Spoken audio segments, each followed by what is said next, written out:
The climate crisis industry claims that fossil fuel emissions are causing unprecedented temperature, climate, and weather changes that pose huge threats to human civilization and our planet.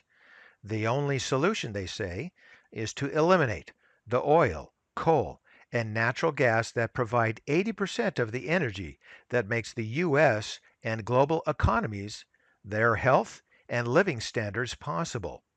So let's take a look.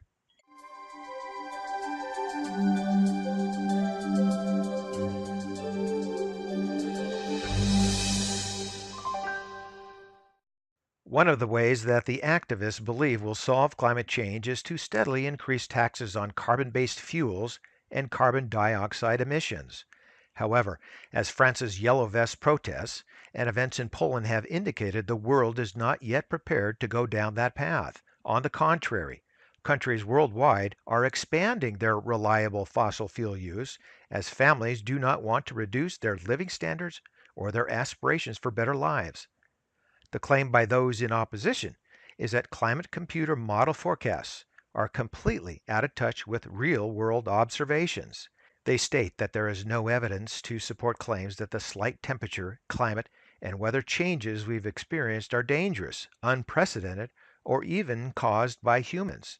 Instead, they claim that solar, oceanic, and other natural forces that have driven similar or far more serious changes throughout history. Understand that there is big money on both sides. It has been claimed that the major oil companies like ExxonMobil have funded significant opposition research.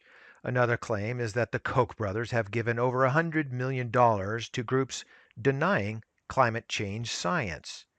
There is money on the other side, where billionaire and potential presidential candidate Michael Bloomberg gave the Sierra Club $110 million. Chesapeake Energy gave the Sierra Club $26 million to promote natural gas over coal.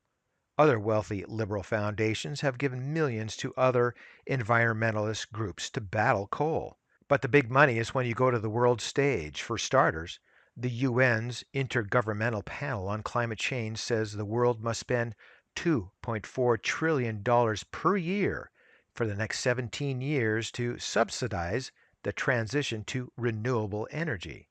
And this is only the tip of the iceberg, no pun intended. So, what does this mean for us as investors? Well, let's look further. So, here is the impact to us as investors. Recently, the U.S. Supreme Court cleared the way for the Attorney General of Massachusetts to obtain records from ExxonMobil Corp to probe whether the oil company concealed its knowledge of the role fossil fuels play in climate change.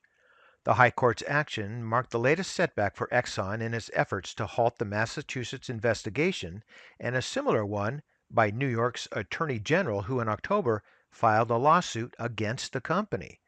New York's lawsuit accused Exxon of engaging in a systematic scheme to deceive investors about the impact that future climate change regulations could have on its business. Exxon has called the claims meritless and politically motivated. So, stay tuned as I doubt we have heard the last of this argument. More importantly, could the actions against the big oil companies last as long as the actions against big tobacco? So, for today, that's ChewDog Charts. Thank you.